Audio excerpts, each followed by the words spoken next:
Welcome to Audio Judo. I'm Kyle. I'm Matthew.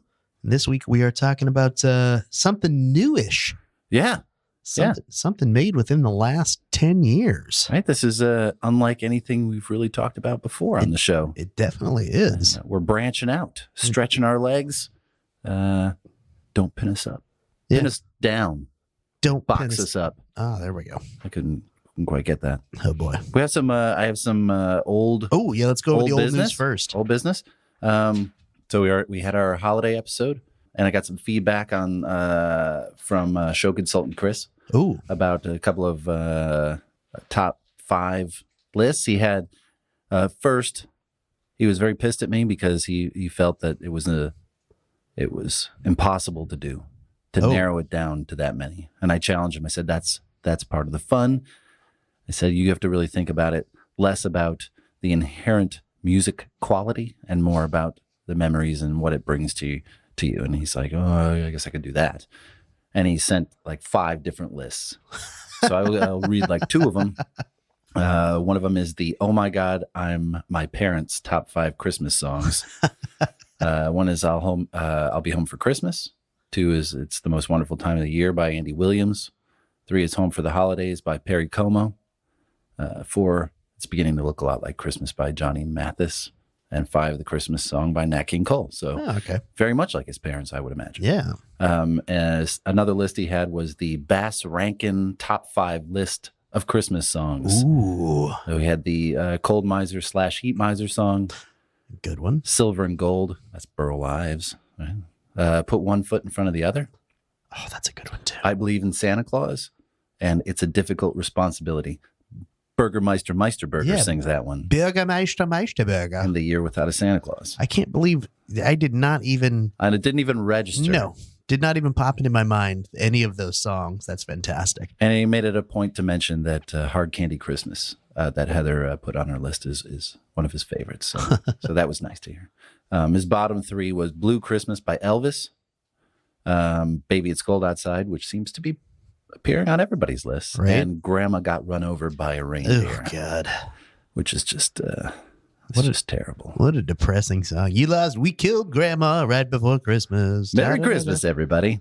Enjoy it. Go watch some football. So that's Chris's list. So everybody, if you're out there still listening to this, send us your Christmas lists. Yes. And if we don't have time to read them in future episodes, we'll sock them away and hopefully talk about them at the end of the year this year. Yeah. And end of 2020, Christmas 2020. We're definitely going to do another holiday episode. And we had a episode release today. Yes. And I already got some feedback on someone else's top 5 albums of 2019. Ooh. Christian sent me his. Ooh. So he's already listened. So his top 5 were the Outer Wilds original soundtrack by Andrew Prelo. Apparently that's a video game. Ooh. Local Natives' Violet Street, which was on my list. Harbor, Thoughts on Letting Go. Half Moon Run, A Blemish in the Great Light, which was honorable mention. Yes. And Moth in the Flame, Ruthless. So we'll put those in our show notes. So if you want to check those out and listen to them, maybe they make your lists as well. But that's the old business I have from the last 2 episodes. But you can get a hold of us at info@audiojudo.com. Send us your lists. Please. We will utilize that information and give you a shout out on the podcast and hopefully talk about whatever you bring up at some point on our journey here. Indeed. So we are ready to go to talk about what? Awaken My Love by Childish Gambino. Childish Gambino. Childish Gambino, a.k.a. Donald Glover. Donald Glover. A.k.a. Lando Calrissian. Indeed. A.k.a. Troy Barnes from Community. Yes, a.k.a. McDJ. Stand-up comedian, DJ, Simba, director, writer, producer of the Emmy and Golden Globe winning show Atlanta. Yes. Rapper. Yes. And then there's this album. Yes. And he is what I would consider the current Renaissance man. Oh my God, the yes. polymath, as it were. He has done so much stuff. Like in researching this episode, I kept finding more and more. And I'm like, no, oh God, no, I don't. We don't have the time to bring all this up. Right. And what's even a bigger deal is that he's really, really good at all of it. Yes. It's one thing to just do a lot of stuff. Yeah, he's okay at this. He's okay at that. He's fantastic at all of it. All of it. And that's, it's impressive. It's depressing. It's incredibly depressing. Because I'm not even good at one thing. Like, he's good at all those things. Right? Give me one. And then even then, when you're like, okay, yeah, he can make this album. But really, I mean, he's only doing one thing on here, right? No, he plays a whole bunch of different instruments. Yep. The glockenspiel. Who the hell knows how to play a glockenspiel? Well, 2 of my kids know how to play the glockenspiel. Oh, okay. And so do I. Producer Randy is raising his hand. Matthew apparently knows how to play the glockenspiel, so apparently never mind. But apparently everybody knows how to play the glockenspiel except Kyle. Except for Kyle. Kyle, you don't play the glockenspiel? Apparently not. Oh, my God. Is that, where'd you go to school? I mean, come on. Yeah, public school. That's the problem. I see. Well, there's still time. Yeah, I suppose I could learn to play the glockenspiel later in life. Yeah, why not? Just an old retired glockenspiel player. Oh, that'd be nice. Yeah. You can serenade John with the glockenspiel. What everyone wants. It's a good glockenspiel serenade. So I'm not a huge rap fan. I can appreciate it for what it is. I know a lot of it is really good. It's just not the style of music that I generally listen to. There are a few exceptions. When Connor came to me and said I needed to listen to this Childish Gambino fella several years ago, I was a little bit apprehensive, but I was willing to try it. So I listened to the previous album because of the internet. Yeah. Because of the internet. And as I probably expected, I didn't really enjoy listening to it too much. It was good, just not my cup of tea, if you will. So when said son says you have to listen to his next record, I was a little skittish. He said, it's totally different. And I'm like, well, the difference between Van Halen 1 and Van Halen 2, of which there is no difference. They're essentially exactly the same. Or the difference between Pablo Honey and Kid A by Radiohead, which isn't even in the same universe. Yeah. So, by the way, makes an interesting show idea that we should explore at some point. Bands that have radically shifted their style between records. Oh, that'd be cool. So I know Radiohead was a more gradual transition, but still, you get the point. Like one thing to the other. That would be a fun episode. Anyway, he said radically different. Okay, I'll try it. Yeah, this is not what I was expecting to hear. Released in what? December 2016? Yes. December 2nd, 2016. R&B filled, soul saturated, funky ass record. It has so many influences from 70s funk,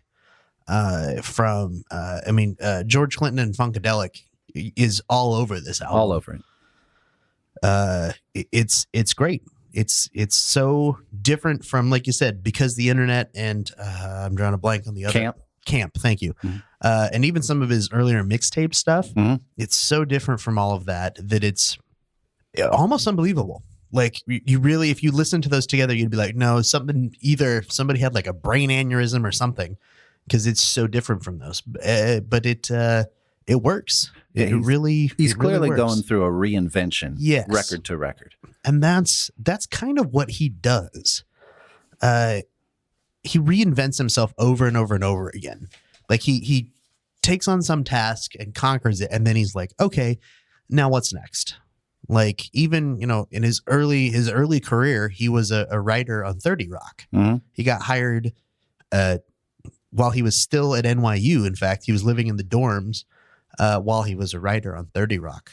And he did so well there after, I think it was 3 or 4 years, he went to Tina Fey and one of the other head writers and was like, hey, I want to go try acting.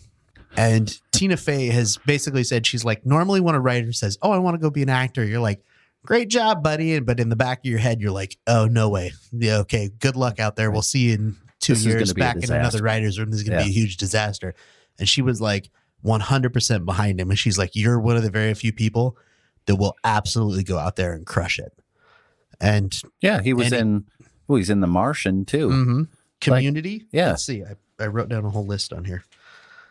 Mystery Team was the very first movie that he was in, which he actually wrote and partially directed, but when he was still in college. Obviously, he was in Community, The Lazarus Effect, Magic Mike XXL. Really? Yeah. Obviously, he played Lando Calrissian in Solo. Mm-hmm. The Martian, he played the technician guy. I can't think of what that's called now. All of a sudden, he plays the technician in NASA's like headquarters, and then he also in 2017, I believe, co-wrote, produced, co-directed, and was in a movie called Guava Island that I haven't seen, but I have heard nothing. I've heard good things about it. Yeah, I haven't seen it either, but I've heard good things. Yeah. So he records, finishes Because the Internet, rap record, right? Tours with that. Reconvenes with his co-producer Ludwig Göransson to write some new songs. Now, wait a second.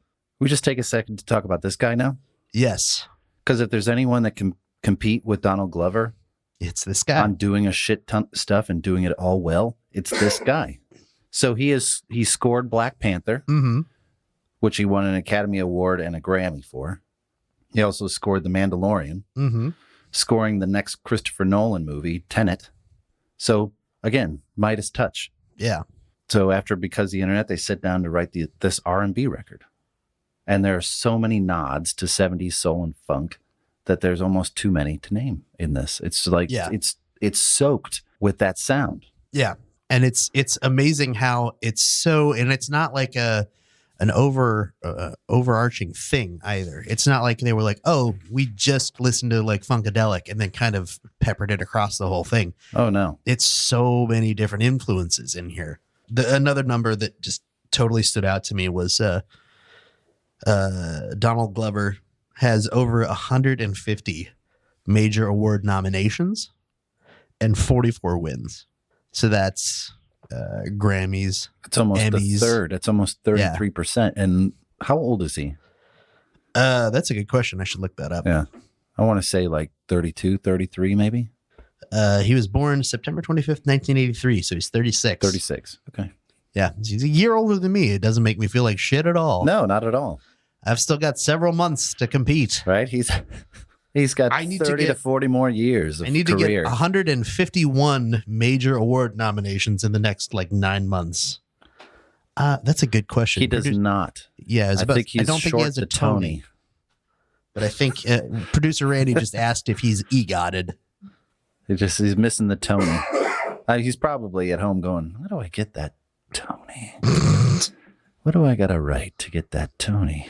Oh, I'm sure he will, though. Oh, he'll get it. I feel like something will come along. Somebody will come along and they'll be like, will you write a song for our musical, or will you write the musical for us? Can we make Atlanta a musical? Oh, that'd be so cool. Right. Oh, sure. I'll do that. Hold on. I got to spare a couple of hours. Let me knock it out. Done. And here it is. Wow. That's award winning. I know, right? That'll win a Tony Award and EGOT. Exactly what you need. Complete the whole package. So you want to go track by track? Yeah, let's do it.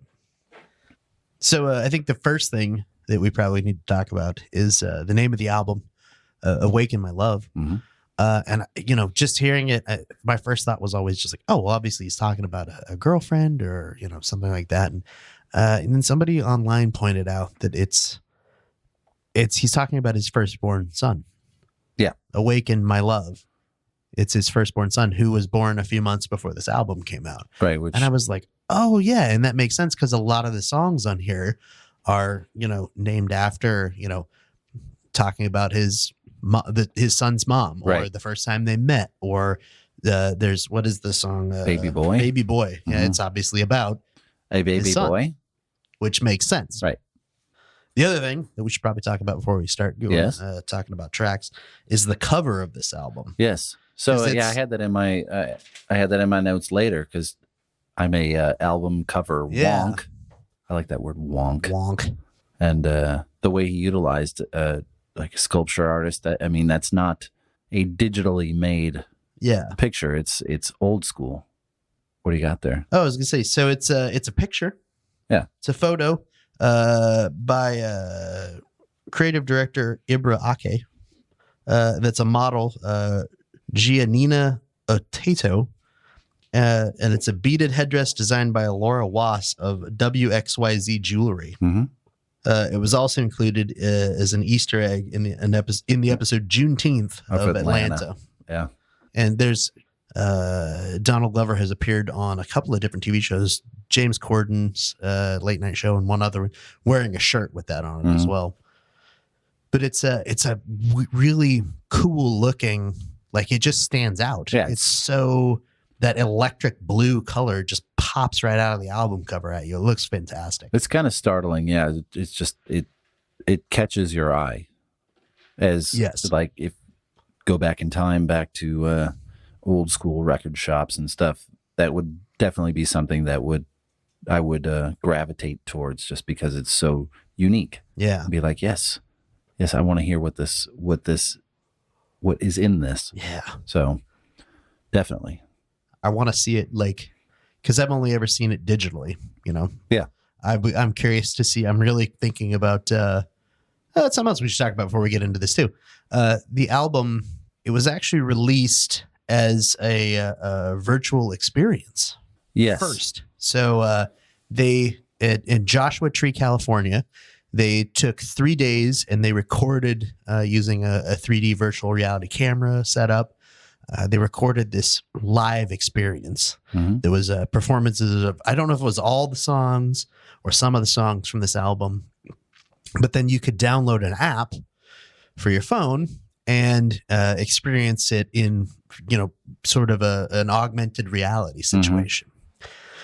However, if you buy the extended album of this, something else unique I want to talk about in just a second that we'll come back to. But one of the things that comes with it is a not cardboard, cardstock cutout that you fold together, and then you put your smartphone in it, and it's a pair of VR goggles. Right. So you can put them on, open up the app, and literally you are there with your headphones and your VR goggles on, and you can look around and see the whole performance at Joshua Tree. Yeah. It sounds really cool. Yeah, that's just great packaging. It's great design. It's what lots of people don't pay any attention to anymore. Yeah. The other crazy thing that was really stood out to me was the extended vinyl. It's a full-size record, but it's recorded at 45 RPM. And it's specifically for higher quality. I thought that was cool. I've never seen that before. Me either. I've seen it the opposite way around, where there's a tiny record recorded at 33 RPM so that you can get more play out of it. But I've never seen a large record recorded at 45 before. Interesting. And I just found that out like this morning when I was going through some notes. Oh, so that's a good tidbit. Yeah, thought it was cool. So anyways, track breakdown. First one's called Me and Your Mama. Right. Not me and your mama. No, not my mama. No, it's Me just and Your Mama. It's just the name of the song. Right away, I was like, what exactly am I getting myself into with the whole music box open? And then that groove hits and I'm like, oh, hell yeah. Yeah.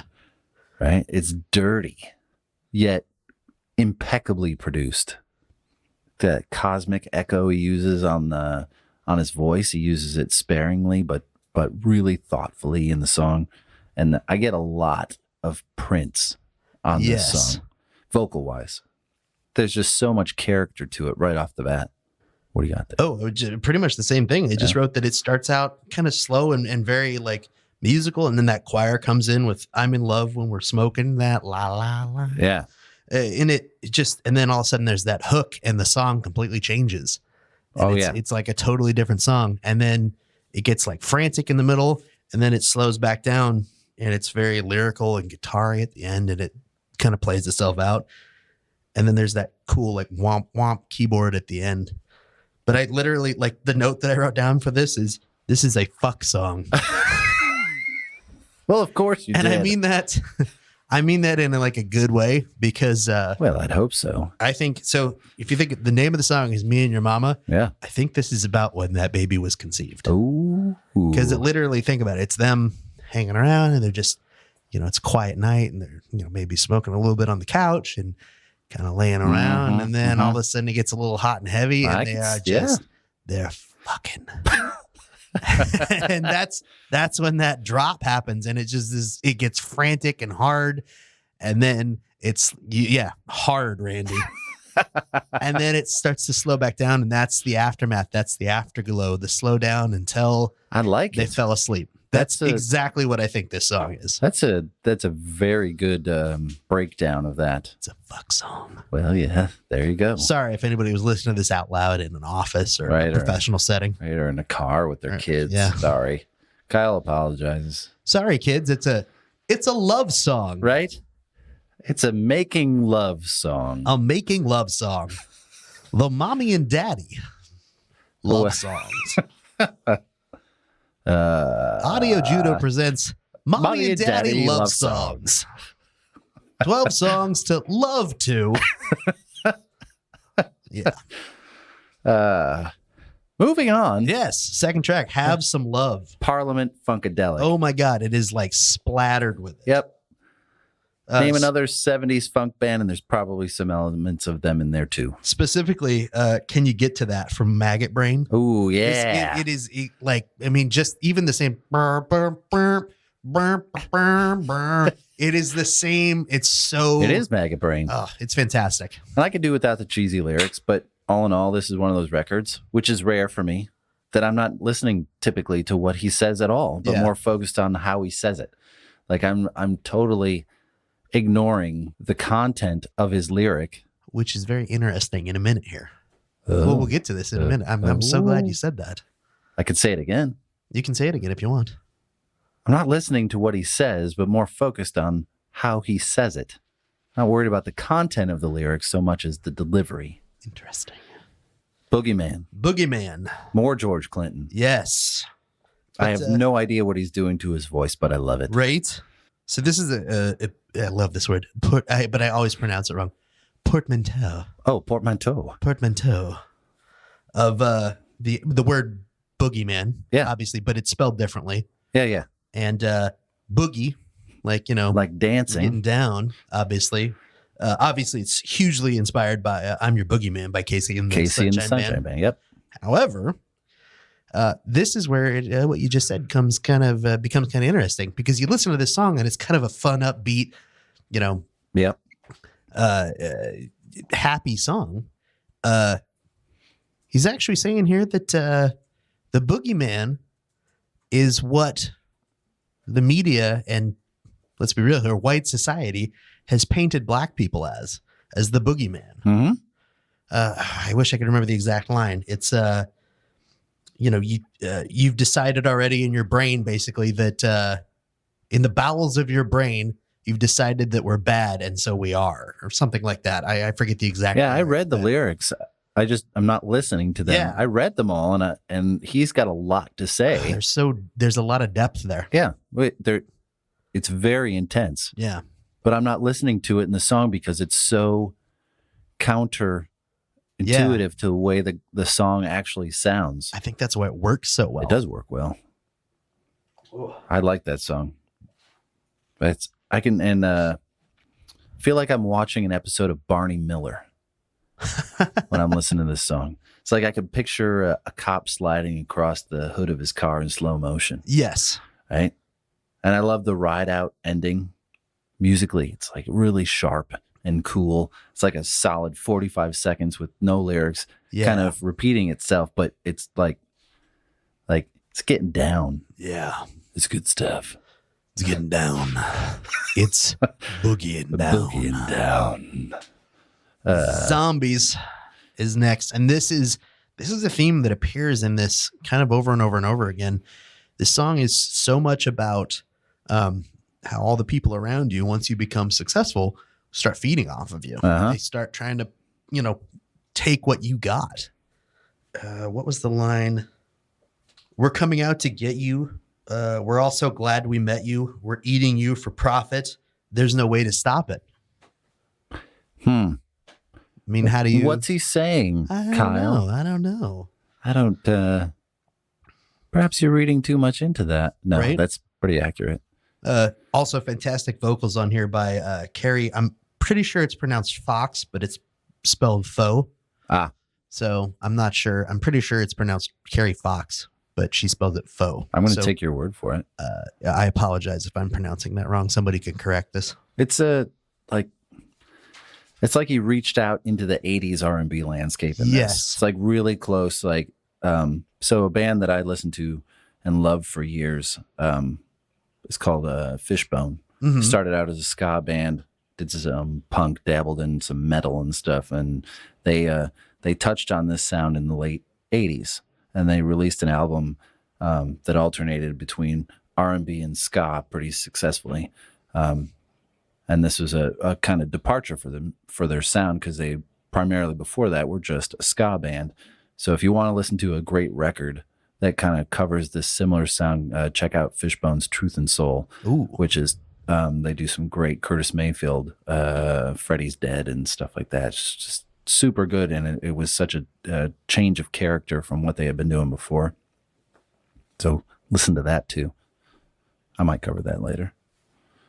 So Riot. Riot.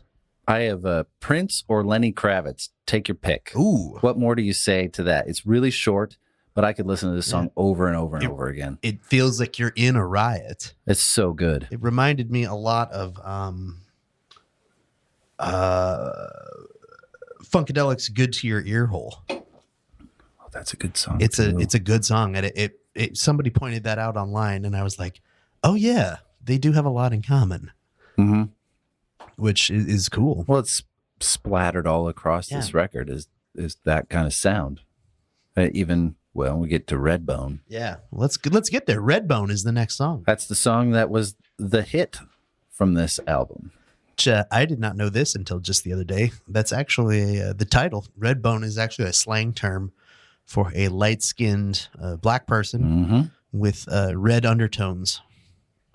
Oh, that makes sense. Yeah. Randy's nodding his head. Yes. I had no idea. Interesting. To me, it's another Prince-like falsetto that he uses throughout. Rolling Stone review, which, by the way, was excellent. Ooh. Called this a spacey boogie exploration that thumps with thick lowrider bass. Ooh. So I had heard this song before I listened to the record. So it was nice and surprising to find out that that was Childish Gambino, because when I first heard this song, I had no idea that that's who that was. And so it's like, what? I know this song. Even Ryan knows this song. Yeah, right. I mean, it was very popular. It was played on, top 10 radio hit shows. Yeah. And What do you have morning written down DJs for played Redbone? it. Nothing? Just that? No, I wrote down that it's got that great like heartbeat, like beat behind it that you hear just really playing at the beginning. That boom, boom, boom, boom.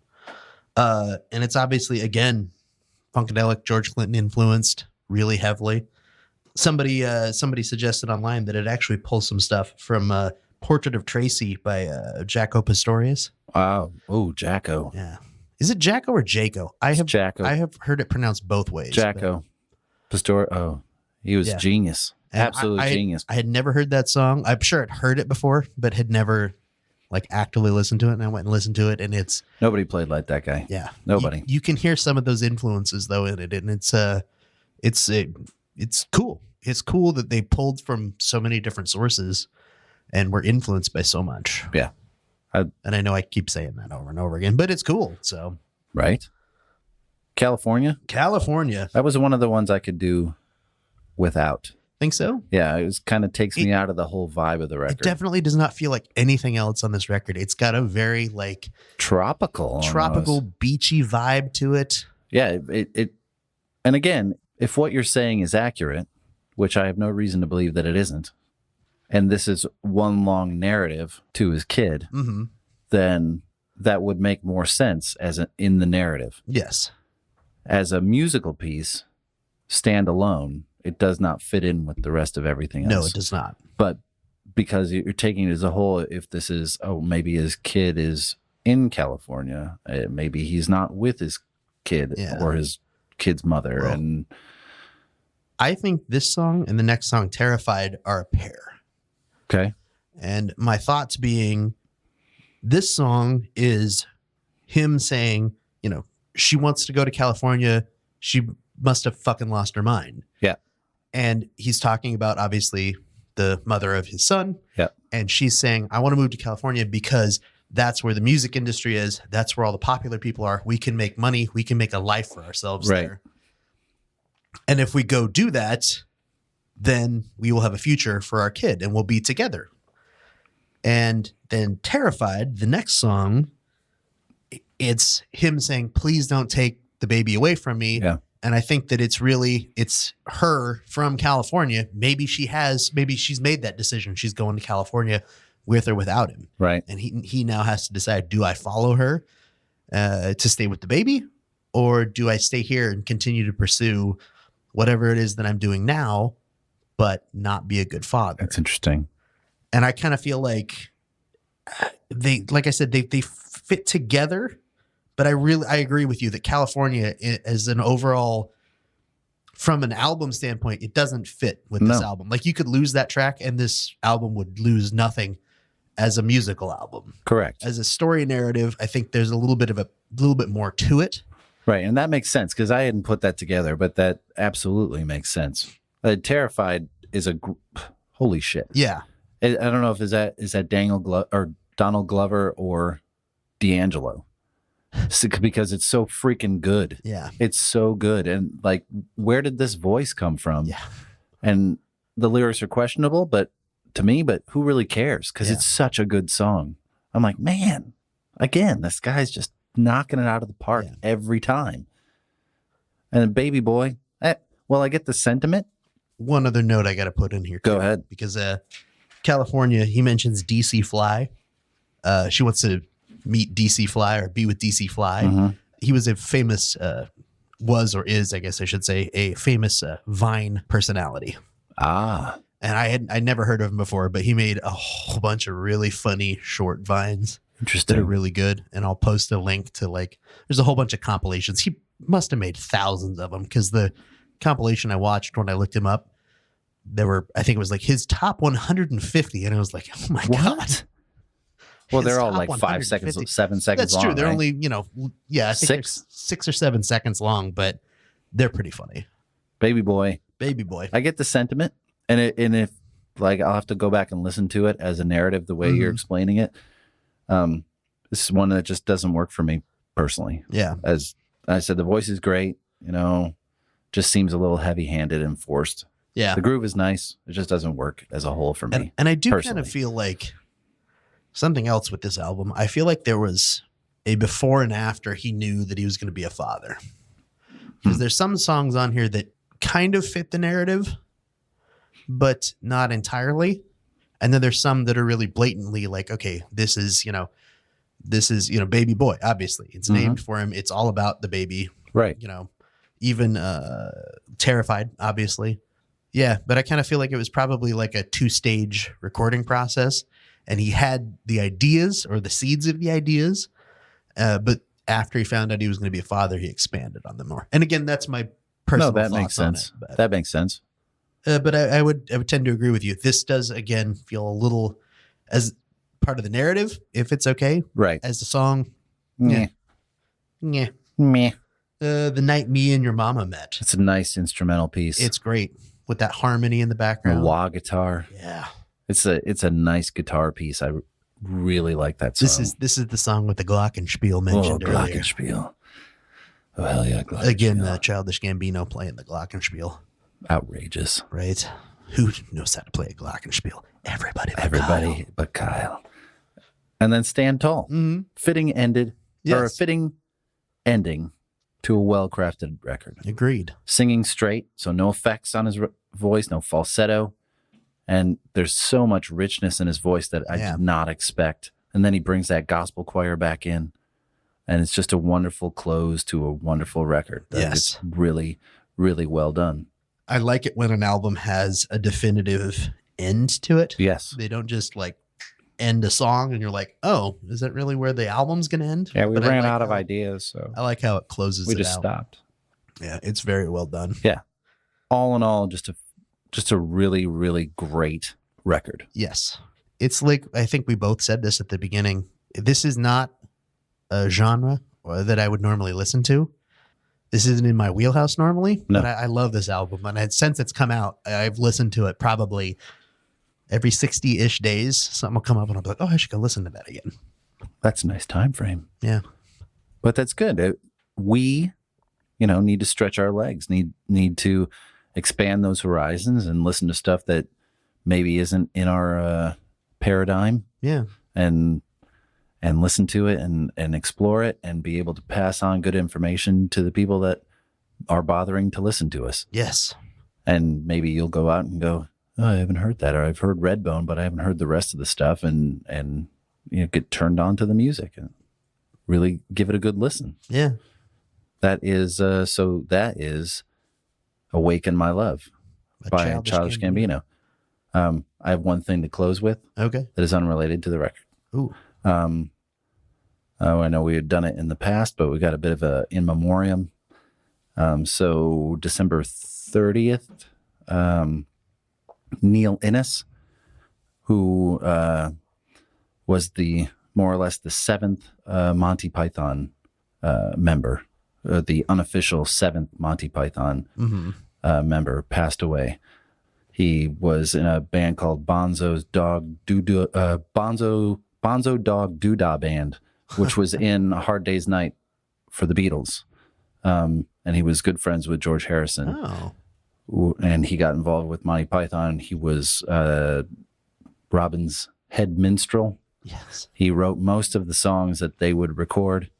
And he was someone that was very inspiring just musically. If you've never heard of the Ruddles, he was the Ruddles are a parody of the Beatles. And he played the John Lennon character, Ron Nasty, in the Ruddles, which was co-produced by Eric Idle from Monty Python. And you need to go listen to these songs. They're not Beatles spoofs. They're facsimiles of Beatles songs. They sound so much like Beatles songs that you would think that's what they are. He was a gifted songwriter. So years back, 1990, 91, show consultant Chris and I went to a record show. Chris was really interested in getting Beatles paraphernalia. I was looking for other things. And while I was there, thumbing through the Beatles stuff, I came across a record for the Ruddles that I purchased, and I have right here. Ooh. And it is yellow vinyl. Ooh, yeah. Transparent yellow vinyl. Right? That's pretty It's sweet. one of my prized possessions. I love that record. A peeled banana Right? on the inside label. That's cool. Right, because it's banana core instead of apple core. Ooh. But go do yourselves a favor. Go out and listen to it. There's a record called Archaeology. Beatles had Anthology. Ruddles have Archaeology. Go listen to a few songs in that and tell me that's just not gifted songwriting. But he passed away, and just give him a second to get into your heart, because he was a really gifted songwriter. But that's all I have. I just wanted to mention that. That's a good. It's a bummer that he's gone. Yeah. It's a nice little memory there. Yeah.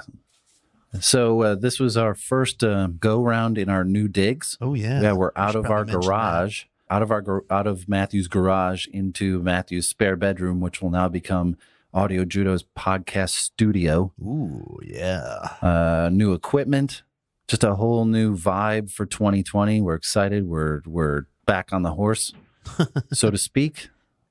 I'm still impressed you got the horse into this bedroom. Well, I mean, it's a mini horse. it's a small horse, but it poops a lot. Well, And you're gonna have to pay somebody to come in. You're not gonna clean up all this horse poop. No. So you're gonna have to pay somebody to come in here and clean up this horse poop. The dog's scared of the horse. dog's scared of everything. Yeah. Dog's terrified of you. The dog is very terrified of me, but it's gonna be fun. Right. It should be cool. So enjoy listening. Hopefully you enjoyed listening to this episode. Next episode is Pink Floyd's Momentary Lapse of Reason, Ooh, which will be nice and exciting. yeah. Lots to talk about for that one. But before then, Yes. get in touch with us. Yes. So, we were talking about how this is kind of outside of our wheelhouse. Please let us know if there's something else that you think is probably outside of our wheelhouse that we would actually enjoy listening to. And then we can maybe put it in a future episode. So it doesn't matter the genre. Just go ahead and throw it at us. yeah. You can get in touch with us. Email us, info@audiojudo.com. Facebook.com/audiojudo. Twitter at Audio Judo, Instagram at Audio Judo. And I think that's everything, right? I believe so. Cool. So everybody have a good couple of weeks. Indeed. And we will talk to you soon. Thanks a lot for listening. Bye-bye. Bye.